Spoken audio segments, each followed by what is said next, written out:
નમસ્કાર ખેડૂત મિત્રો, હું ભાવિન પટેલ. તમે જોઈ રહ્યા છો ખેડૂત સફર ગુજરાત. તો મિત્રો, આજે આપણે ટામેટીના પાક વિશેની પૂરી માહિતી લેવાની હોય કે એમાં કેટલું ખાતર આપવાનું, કઈ પદ્ધતિથી વાવેતર કરવાનું, કઈ પદ્ધતિથી પાણી આપવાનું, કેટલો ખર્ચો પડે અને કેટલી આવક થાય એ વિશેની પૂરી માહિતી લેવાની છે.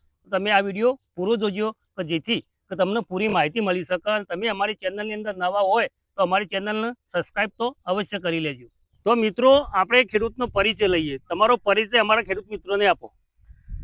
મારું નામ શાંતુજી પરબતજી માધુપુરા, તાલુકો સિદ્ધપુર અને જિલ્લો પાટણ.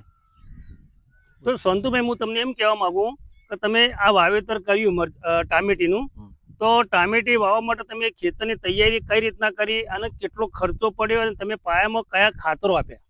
પહેલા તો આની અંદર 4 ટોલો અમે સોણિયું ખાતર ભર્યું. 4 ટોલો સોણિયું ખાતર ભરી અને 2 થી 3 ખેડ કરી. ખેડ કરીને જમીન ફળદ્રુપ બનાવી અને ફળદ્રુપ બનાવી અને પછી મંચિંગ પાથરી. અને મંચિંગમાં અમે જે નેટ છે એ પેલી 2-3 ફોડા લાવતા એની 1 ફોડાવાળી નેટ લાવ્યા. અને એ નેટ લાવી અને એની અંદર અમે ટોમેટોનું વાવેતર. સરસ. તો સંતુભાઈ, તમે આ રોપ લાયા એ ક્યાંથી રોપ લાયા કે તમારા પોતાના ઘરનું જ બનાવેલો રોપ? અને કઈ જાતનું આ ટામેટીનું બિયારણ છે?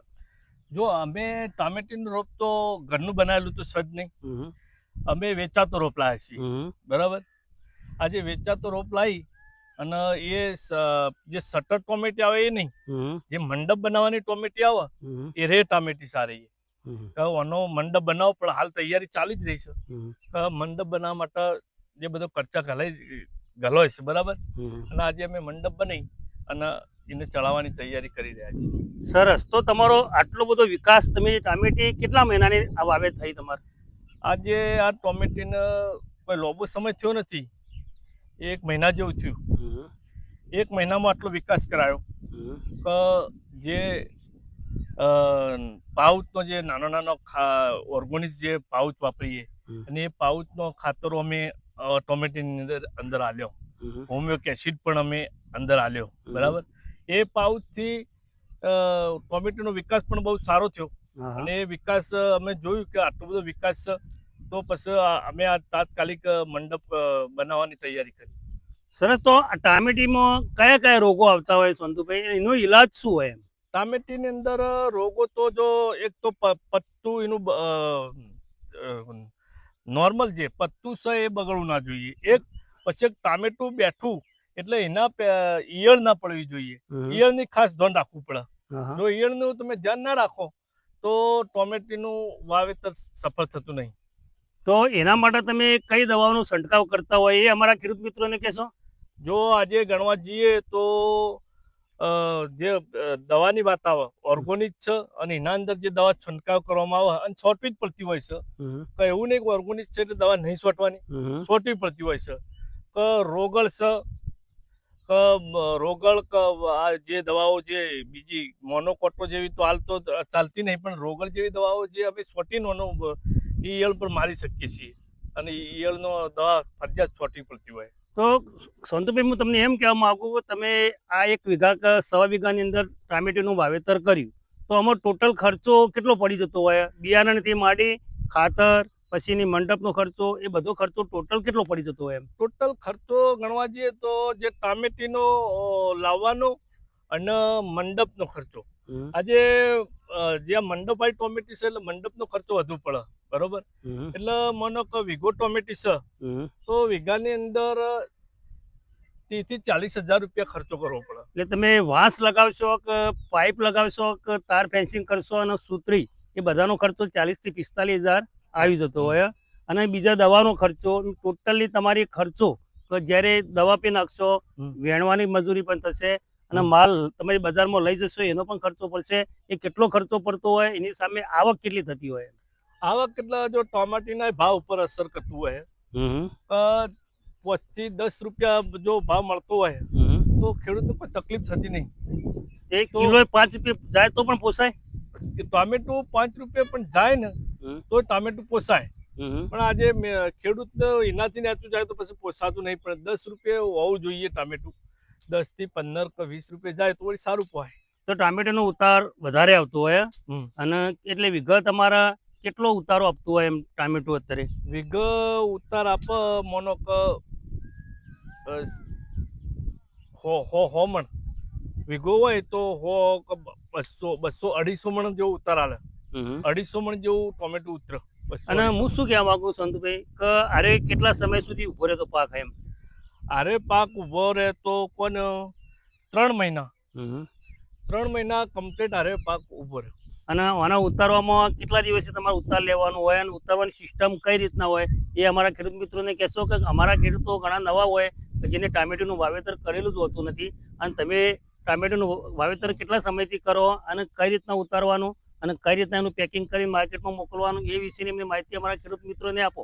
તો સમય કહો તો અમે 2 વર્ષથી આજે બીજું વર્ષ છે પણ આ મંડપ બનાવી અને અમે જે 2 વર્ષથી અમારો અનુભવ છે અને 2 વર્ષથી એટલે જો આના અંદર એક તો ટોમેટો જ્યારે ઉતારવા આવે એટલે એ મોનો 2 કે 4 મજૂર કર્યો હોય તો એક ઓળની અંદર એક મજૂર રાખી અને એને પેલો આપી દીધેલો હોય છે કેરેટ અને કેરેટ ની અંદર એક ટોમેટો લઈ અને એક બે જણા હોય તે કેરેટ બહાર મિલી આવતા હોય. અને સંતુભાઈ હું તમને એ બી કહેવા માંગુ કે જો આમાં આ ટામેટીનું વાવેતર તમે કરો અને કાચા ટામેટા પણ વેપાર થતો હોય સારો એવો ભાવ હોય માર્કેટની અંદર તો તમે કાચા ટામેટા પણ વેચી શકો ને? એ સારામાં સારું જો જ્યાં સુધી કાચા ટામેટાનો ભાવ મળે કાચું ટામેટું જતું હોય તો ખેડૂતને એ સારું પહાય. અને પાકા ટામેટા થઈ જાય એટલે તમે એનું સેલિંગ કઈ રીતના કરતા હોય? પેટીમાં ભરતા હોય, કેરેટમાં ભરતા હોય કે જબલા ભરતા હોય? આજે કેરેટમાં ભરતા હોઈએ છીએ અને અમે તો પેલો જે ખોખો આવ્યો એ ખોખોની અંદર પણ પેક કરતા હોઈએ છીએ. લાકડાની પેટી? લાકડાની પેટી પછી બીજો ખોખો પેલો આવે છે એ ખોખોની અંદર પણ અમે પેક કરીએ છીએ. એ ખોખોનો હાલ માર્કેટિંગ ખોખોનું હેડ હશે હાલ જે આ લાકડાની જે બનાવતા પેટી એનું નહીં. એટલે આનો ભાવ તમારે ક્વોલિટી વાઇઝ પડતો હોય કે તમે એનું વેડિંગ કઈ રીતના કરતા હોય કે કઈ સાઈઝના ટામેટા કયામાં મૂકવા અને કઈ રીતના એનો વેપાર કરવો એ વિશે અમને માહિતી આપો. હા એ વિશે એટલે જો અમે એસોડ કરીએ એસોડ કરીને મોટો ટોમેટોની પેટી અલગ ભરીએ છીએ અને નાનું હોય એની પેટી અલગ ભરીએ એટલે એમાં ભાવમાં ફરક પડતો હોય છે. અને આ ટામેટોનો વેપાર તમે સિદ્ધપુર માર્કેટમાં કરો કે બહાર બીજા કોઈ માર્કેટમાં તમે કરતા હોય?